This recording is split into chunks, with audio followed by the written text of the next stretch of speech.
सांगलीमधल्या श्री अंबाबाई तालीम संस्थेचे अध्यक्ष, पत्रकार संघाचे राज्य संघटक आणि दैनिक जनप्रवासचे समूह संपादक संजय भोकरे यांच्या हत्येचा कट रचल्याचा धक्कादायक प्रकार उघडकीस आलाय। पोलिसांनी हत्येचा कट उधळून लावत तिघा जणांच्या मुसक्या आवळल्या। यामधील मुख्य सूत्रधार सचिन आवळे पसार झालाय। गणेश लोखंडे, विराज प्रकाश बुटाले आणि संग्राम संभाजी फडतरे अशी अटक करण्यात आलेल्यांची नावे आहेत। अंबाबाई तालीम संस्थेची जागा अंबाबाई तालीम संस्थेकडे ही 50 वर्ष ताब्यात आहे आणि ह्या जागेवरनं कुणीतरी उठतंय आणि ही जागा आमची आहे आणि त्याच्यासाठी सुपारी द्यायची आणि माझ्या हत्येचं कटच आहे। म्हणजे संजय भोकरेंना एकदा ह्याच्यातनं संपून टाकलं की ती संस्था आणि जागा सगळंच ताब्यात घ्यायचं हे षडयंत्र आहे कुणाचं तरी। ह्याच्या मागं बोलवता धनी फार मोठा असणार आहे।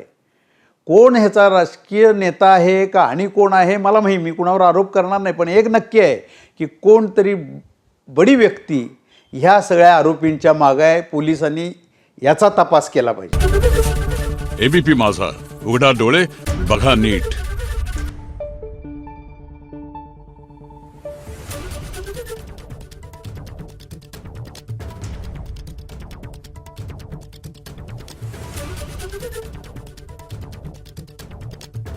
Thank you.